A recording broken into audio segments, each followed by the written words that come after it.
My husband replaced me with his new wife. He never expected me to return. 6 months later, with the truth. My name is Katherine. I'm 38, and for the last 12 years, I've worked as a forensic accountant, the kind of job where I spend my days reconstructing exactly where money actually went, no matter how carefully someone tried to hide the trail. I've testified in fraud cases, embezzlement cases, divorce cases where one spouse swore under oath that an account simply didn't exist, right up until I placed the wire transfer records in front of them. My husband of 11 years left me for a woman he'd been seeing for the final 14 months of our marriage, married her 5 months after our divorce was finalized, and told mutual friends, casually, over drinks, that I was just always too focused on the numbers to actually be present in the relationship. He was right about one thing. I was always focused on the numbers. 6 months after his wedding, that focus was the only reason I found out our marriage had never actually been legally over the way everyone, including him, believed it was. Welcome back to Calm Drama Stories, where ordinary people face impossible moments and walk out with their dignity intact. If you've ever been told your strength was actually your flaw by someone who badly underestimated what that strength could still do, this story is for you. Drop a comment and hit subscribe, because what I found 6 months later changed everything for everyone involved. Let me back up, because you need to understand the marriage before you understand what happened after it ended. I met David when I was 26, newly certified as a CPA and just beginning to specialize in forensic accounting, the field within accounting that deals less with balancing books and more with figuring out exactly how and where books had been deliberately unbalanced by someone who thought nobody would look closely enough to notice. David was 31, worked in commercial insurance sales, charming in the specific, easy way that made him instantly likable at dinner parties and instantly forgettable in any conversation that required real depth. I don't say that cruelly. I say it because it took me the better part of a decade to understand that charm and depth are not actually the same quality, and that I had, for most of my 20s, mistaken one for the other. We married when I was 27. The first several years were, by any honest measure, genuinely good. David was attentive in the early years in a way that felt, at the time, like real partnership. We bought a house together in a quiet suburb, built a life that looked, from the outside and mostly from the inside too, entirely stable. I built my career carefully over that same period, moving from a junior forensic role into a senior position at a respected regional firm, eventually becoming the kind of forensic accountant that law firms specifically requested by name for complex divorce and fraud litigation, because I had a reputation, well earned over years, for finding exactly the things someone else was hoping I wouldn't. I want to be honest that my career, over the last several years of our marriage, became a source of quiet tension between us, though I didn't fully understand the shape of that tension until much later. David's own career had plateaued somewhere in his late 30s, not through any dramatic failure, but through the specific, unremarkable stagnation that happens to people who coast on charm long after charm alone stops being enough to advance. I made, by that point, considerably more than he did, and while I never once made him feel small about it, at least not intentionally, I think the gap itself did something to him that neither of us ever discussed directly, the way most married couples don't discuss the things that matter most until it's far too late to discuss them productively. I found out about the affair the way I find out about most things in my professional life, not through direct confrontation, but through a small, easily overlooked inconsistency that my training simply wouldn't let me ignore once I noticed it. It was a credit card statement, one I glanced at while paying bills together one evening, the way we'd done routinely for years. A recurring charge, modest, monthly, from a florist across town neither of us had ever used, appearing on a card David used primarily for work expenses. I didn't say anything that night. I simply filed the detail away, the exact way I file away any small inconsistency in a professional case, because one strange charge on its own means very little. It was the pattern that mattered, and patterns, in my experience, always reveal themselves eventually to anyone patient enough to actually look. Over the following 6 weeks, without ever confronting him, without ever changing my behavior toward him in any way he could have noticed, I did what I do professionally every single day. I built a quiet, methodical financial timeline. Recurring charges at that same florist, always timed 2 or 3 days before specific evenings David described as client dinners running late. A separate credit card, one I hadn't known existed, opened 11 months earlier under a slightly different mailing address that turned out, once I traced it, to correspond to an apartment complex across the city. Hotel charges, modest and infrequent enough to avoid obvious suspicion if you weren't specifically looking for them, but perfectly timed against 3 separate weekends he'd described to me as work conferences. I confirmed the affair conclusively, financially, with dates, locations, and a paper trail more thorough than most fraud cases I'd built professionally for clients 3 weeks before I ever said a single word to David about any of it. I want to explain why I waited, because I think it matters to understanding who I am, both in this story and in my professional life generally. I didn't wait out of weakness or denial or some lingering hope that I'd misread the evidence. I waited because I understood, from over a decade of professional experience, that confronting someone with an incomplete picture almost always allows them the opportunity to reshape the narrative before you fully understand what actually happened. I wanted the complete picture first. I wanted to know exactly what I was dealing with before I decided what to do about it. When I finally confronted David on a quiet Sunday evening at our kitchen table, I didn't raise my voice. I laid out the timeline calmly, the same way I'd present findings to a client, because 11 years of marriage had, apparently, prepared me for exactly this specific, terrible moment better than I could have ever imagined it would. He didn't deny it once I'd finished. I think, looking back, some part of him was almost relieved to stop maintaining the deception, though relief and remorse, I'd learn over the following months, were not remotely the same thing for him. Her name was Vanessa, 29, a marketing coordinator he'd met at an industry conference 14 months earlier. He told me with a specific kind of casual honesty that felt, in the moment, almost more insulting than the affair itself, that things had just developed naturally between them, as though an affair were weather rather than a series of deliberate choices made repeatedly over more than a year. We separated within the month. The divorce, given the length of our marriage and the fact that we owned a house together along with a modest but real investment portfolio I'd built carefully over more than a decade, took just under 8 months to finalize, a timeline that felt, at the time, both agonizingly slow and, in retrospect, considerably faster than these things often go, largely because I handled our own financial disclosures with the same rigor I'd apply to any professional case, leaving very little room for the kind of drawn-out disputes that drag less carefully documented divorces out for years. I want to be honest about the emotional experience of that period, because I don't want this story to sound as though my professional composure meant I felt nothing. I felt everything. I felt humiliated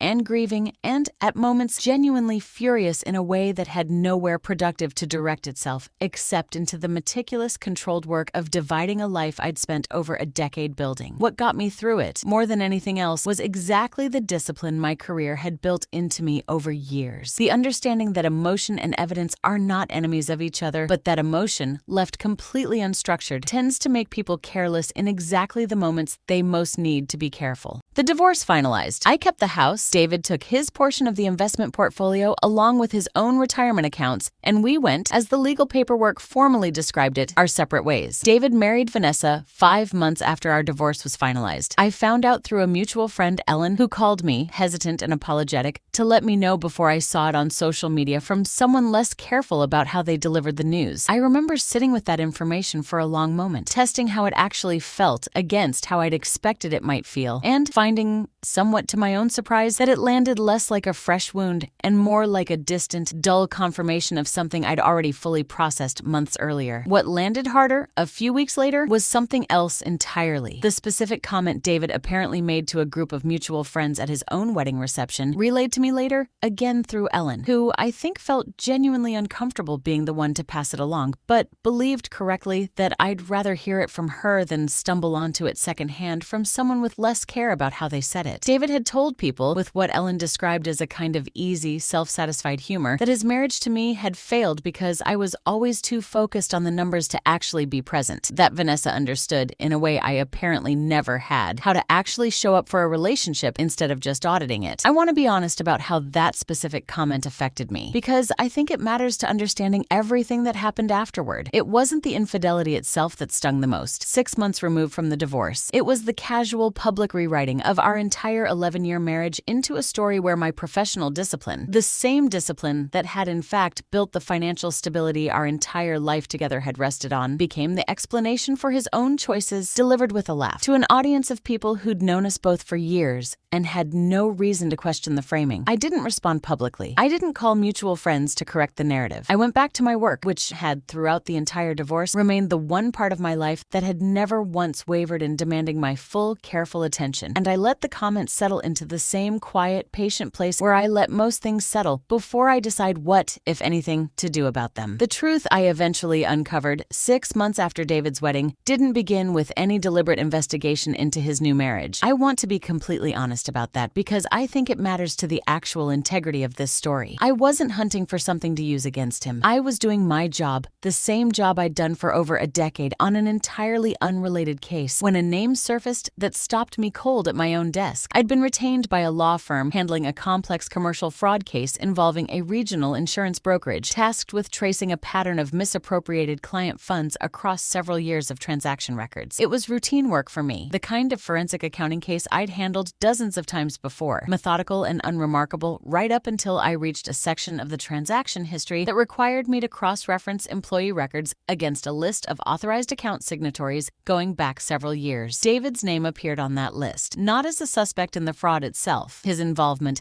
once I traced it fully, turned out to be entirely peripheral and legitimate. A former colleague at a brokerage he'd worked for briefly years earlier, before the period the fraud investigation actually covered. But the discovery sent me out of simple professional thoroughness into a broader record search connected to his employment history. The kind of routine due diligence I perform on any name that surfaces in a case, regardless of my personal connection to it, because incomplete verification is exactly the kind of carelessness that undermines an entire forensic case in court. It was during that broader record search, cross-referencing public employment and licensing databases entirely unrelated to my personal life, that I found something that had nothing to do with the fraud case at all, and everything to do with the 11 years I'd spent married to David. I found a filing buried in a county court records database I had professional access to, related to a marriage license David had applied for and been granted nearly 14 years earlier, 3 years before he and I ever met when he was 28 years old, to a woman named Renee Castellano in a different state, several hundred miles from where either of us had ever lived during our own marriage. I sat with that discovery for a long time, in my own office, late on a weekday evening, feeling the specific cold clarity that comes from realizing you're looking at a piece of a story you thought you already knew completely. David had never once mentioned a previous marriage, not during the years we dated, not during our engagement, not during 11 years of marriage that included countless late-night conversations about our respective pasts, the kind of conversations couples have precisely to understand who they're building a life with. He had told me, specifically on more than one occasion, that I was his first serious relationship after a somewhat directionless period in his mid-20s, a story that had always felt slightly vague but never suspicious, the way most people's accounts of their own 20s tend to feel slightly vague without necessarily meaning anything was being hidden. I did what I do professionally with any incomplete record. I kept looking. The marriage to Renee Castellano, according to the county filing, had never been formally dissolved through any divorce filing I could locate in that jurisdiction. I searched adjacent counties, searched under variant spellings of both names, searched the broader state database for any dissolution filing at all connected to either party. I found nothing. As far as any legal record I had access to could establish, David's first marriage had never been legally terminated before he married me. I want to be extremely careful here, because I understand exactly how serious an implication this carries, and I didn't allow myself to draw any conclusion prematurely, the same discipline I'd apply to any professional case with stakes this significant. A missing dissolution filing in the specific databases I had access to didn't definitively prove a divorce had never happened somewhere else, through some jurisdiction or process I hadn't yet located. It meant only that I needed to investigate further, thoroughly, before drawing any conclusion at all. I spent the following 3 weeks investigating this with the same rigor I'd bring to any professional forensic case, except this one happened to be about my own life, and, as it was becoming increasingly clear, about the legal validity of a marriage I'd believed for 11 years was entirely legitimate. I retained a colleague, a paralegal named Marcus, who specialized in exactly this kind of multi-jurisdiction record search, specifically to keep my own emotional involvement from clouding the professional rigor of the search, because I understood, even in the middle of discovering something this significant about my own life, that the worst thing I could do was let personal stakes compromise the careful, evidence-based process that had always been the foundation of my entire career. Marcus's search, conducted over those 3 weeks across every jurisdiction either David or Renee Castellano had documented connections to, confirmed what my initial search had already strongly suggested. No divorce, annulment, or legal dissolution of any kind connecting David and Renee Castellano existed in any accessible public record. In any state, either of them had documented ties to across the entire period between their marriage 14 years earlier and my own marriage to David 11 years ago, which meant, as far as the documented documented legal record could establish, David had married me while still legally married to someone else, which meant, under the law of the state where our marriage had taken place, our marriage had likely been void from the outset, a legal nullity, rather than a valid marriage that had simply ended in divorce, which meant, by extension, that David's marriage to Vanessa, 5 months after a divorce from me that may never have been legally necessary in the first place, existed in a genuinely precarious legal position that neither David nor Vanessa had any idea they were standing on. I want to explain something about how I felt during those 3 weeks, because I think it's more complicated than a simple story of discovering betrayal deserves to be flattened into. Part of me felt a very specific, very old ache reopen. The 11 years I'd believed myself legally married,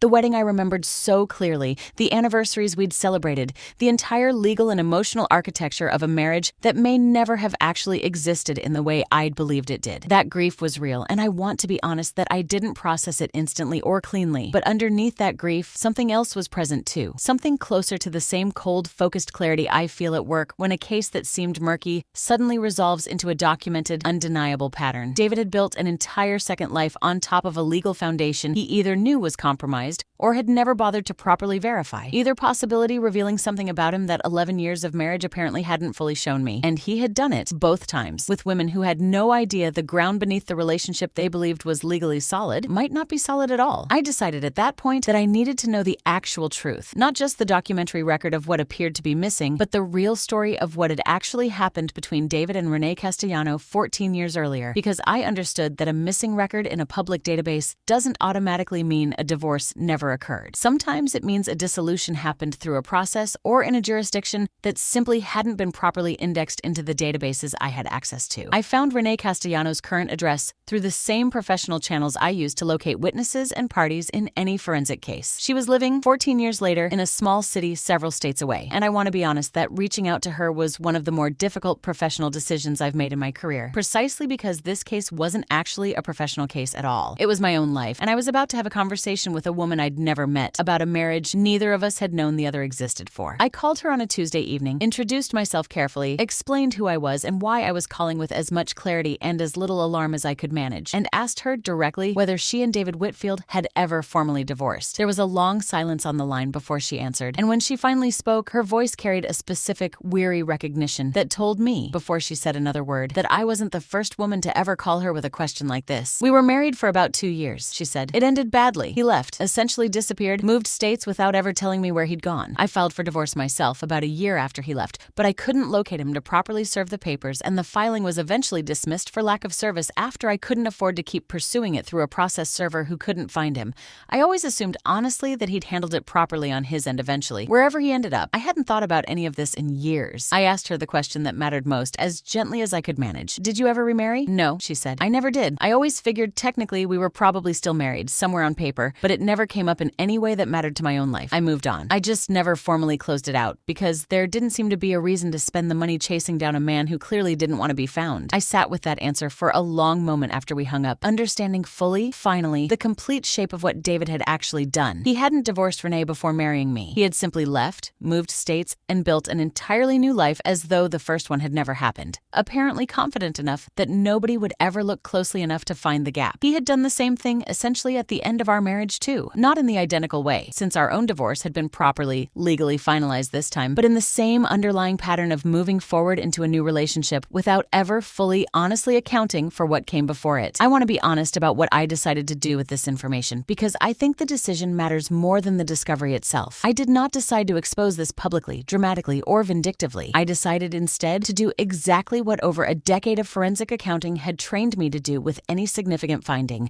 verify it completely, document it thoroughly, and then present it, calmly and directly, to the people whose lives it actually legally affected. I retained a family law attorney, not to pursue any kind of retaliatory action against David, but specifically to understand exactly what the legal implications of this discovery actually were, both for my own marital history and, more urgently, for David's current marriage to Vanessa. My attorney confirmed what I'd already begun to understand through my own research, that under the law of the state where David and I had married, a marriage entered into while one party was still legally married to someone else was void from its inception, not merely voidable, meaning our marriage had likely never been legally valid at all, regardless of the fact that we'd gone through an entire, seemingly legitimate divorce process to end something that may never have legally existed. More significantly and more urgently, my attorney explained that David's current marriage to Vanessa carried real legal risk as well, though the specific implications depended on whether Renee's original filing, dismissed years earlier for lack of service, could be considered to have ever properly severed the marriage, a genuinely complex legal question that would likely require formal court clarification to resolve definitively, one way or another. I made a decision at that point that I want to explain carefully, because I understand it could be read multiple ways, and I want to be honest about my actual reasoning rather than let the story simplify into something cleaner than the truth actually was. I decided that David needed to know what I'd found, directly, from me, before this information surfaced in any less careful or less controlled way, because I understood better than almost anyone given my profession exactly how badly uncontrolled, poorly documented legal chaos can damage the lives of people caught inside it. And because Vanessa, whatever I felt about her personally, hadn't done anything to deserve finding out her own marriage's legal standing, was in question through gossip or an accidental discovery rather than a direct, clear conversation. I called David and asked to meet, told him only that I needed to discuss something important connected to records from my current work that had unexpectedly touched on our own history. He agreed, curious, and I could tell even over the phone, slightly uneasy in the specific way people get when someone with my professional reputation says the word records in a tone that isn't casual. We met at a quiet coffee shop, neutral ground, 6 months and 1 day after his wedding to Vanessa. Though I hadn't planned that particular timing consciously, it was simply when the investigation had finally reached a point I felt confident presenting. I laid out everything for him, methodically, the exact way I'd present findings in any professional case, because I understood, even in this deeply personal context, that clarity and precision would serve both of us far better than anger or accusation. I explained the marriage license to Renee Castellano, the absence of any completed dissolution filing, my direct conversation with Renee confirming her own understanding that the divorce had never been properly finalized due to a lack of service, and the resulting legal uncertainty surrounding both our own marriage and his current one. David's face, over the course of that explanation, moved through several distinct stages. Confusion, then a specific, guarded stillness I recognized from years of watching people receive forensic findings that contradicted a story they'd been telling themselves for a long time, and finally, something closer to genuine alarm as the actual implications settled in.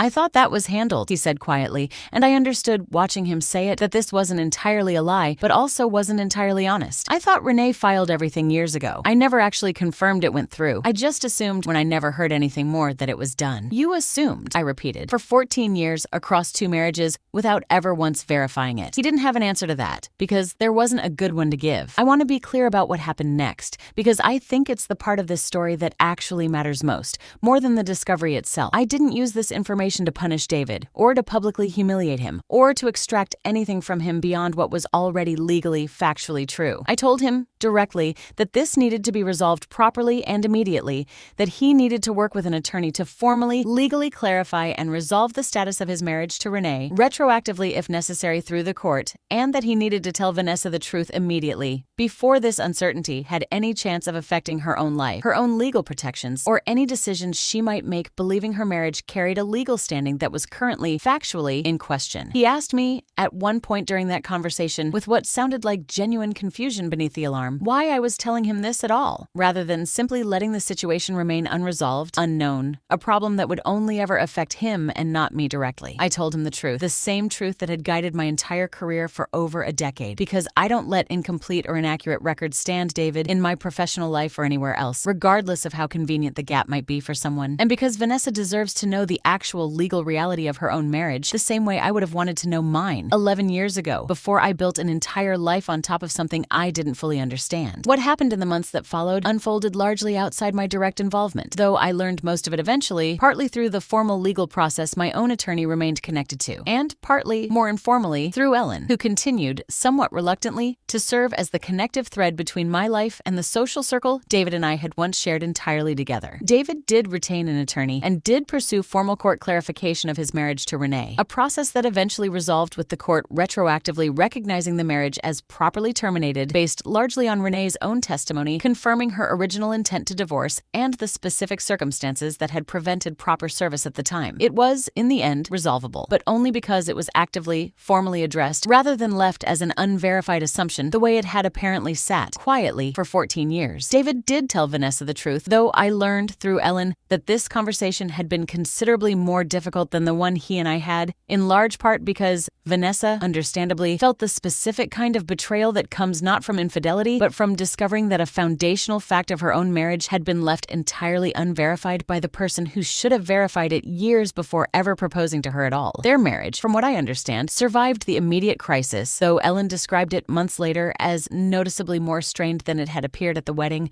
The specific strain that comes from a partner discovering they'd been asked to build something significant on ground that had never actually been properly checked. I never spoke to Vanessa directly, and I want to be honest that I considered it briefly before deciding against it. I didn't think a conversation between us would serve any purpose beyond satisfying a curiosity that wasn't actually mine to indulge at her expense. What she needed was the truth, delivered clearly and completely from the person actually responsible for the gap in the first place. I had done my part simply by making sure that truth reached David in a form thorough enough that it couldn't be minimized, delayed, or quietly ignored the way it apparently had been for 14 years. I want to talk about what this experience actually meant for me, because I think it's easy, telling a story like this, to focus entirely on the reveal, the moment of discovery, the confrontation, and lose sight of what actually mattered underneath all of it. For months after my divorce from David, I had carried quietly a version of his framing of our marriage that I hadn't fully realized I'd absorbed until this entire situation forced me to examine it directly. The idea that my professional discipline, my carefulness, my insistence on verifying things thoroughly, rather than simply trusting a comfortable assumption, had been some kind of flaw in our relationship, the reason he'd needed something or someone else. Discovering the full truth about his history with Renee didn't just clarify a piece of legal uncertainty, it clarified something about myself that I'd let his careless, self-serving narrative quietly distort. The exact quality David had described at his own wedding reception as the reason our marriage failed. My refusal to simply accept a comfortable version of events without verifying it thoroughly turned out to be the same quality that eventually uncovered a truth affecting not just my own history, but his entire second marriage as well. A truth he had for 14 years, simply never bothered to verify because verifying it wasn't convenient, and because he'd apparently decided, both times, that building forward on an unconfirmed assumption was easier than doing the careful work of actually knowing. I don't think David is a fundamentally malicious person, and I want to be honest about that because I think this story is more interesting and more true if I resist the temptation to flatten him into a simple villain. I think he's a person who has, across at least 2 marriages now, consistently chosen the comfort of an untested assumption over the discomfort of actually confirming the truth, and who has, both times, expected the people around him to simply absorb the consequences of that avoidance without ever fully understanding what they were absorbing. I, on the other hand, have spent my entire career built around the opposite instinct, the belief that the truth, however inconvenient or difficult to uncover, is always better than a comfortable gap left carefully unexamined. That instinct cost me, in some sense, the easy, uncomplicated version of moving on that a simpler story might have offered me. It also gave me, eventually, something I think matters considerably more: a complete, accurate understanding of exactly what had happened to me, and the ability to make sure a similar unresolved gap didn't quietly continue affecting someone else's life the way it had, undetected, affected mine for over a decade. I want to close this story with something I've thought about often in the 2 years since all of this happened. David once told a room full of our mutual friends, with an easy laugh, that I was too focused on the numbers to actually be present in our relationship. I think, looking back, he was describing something real about me, just fundamentally misunderstanding why it mattered. I wasn't focused on the numbers instead of being present. I was present completely in the only way I've ever known how to be, by insisting always on knowing the actual truth of a situation rather than settling comfortably into whatever version of it happened to be easiest to believe. That insistence didn't fail our marriage. It was, in the end, the only reason either of us ever fully understood what our marriage and his second one actually were. If you've ever been told that your carefulness, your thoroughness, your refusal to accept a comfortable but incomplete story was somehow your flaw, I want you to hear this clearly. It is very often, in the end, the exact quality that eventually reveals the truth everyone else was too comfortable or too careless to ever go looking for. 6 months after his wedding, I didn't return to David's life to punish him. I returned because the truth doesn't wait politely for a convenient moment, and because I have spent my entire career, and it turns out my entire life, believing that some things are worth verifying completely no matter how long it takes or how uncomfortable the answer turns out to be. Share this with someone who needs to hear it. Drop a comment, hit subscribe, and I'll see you in the next one.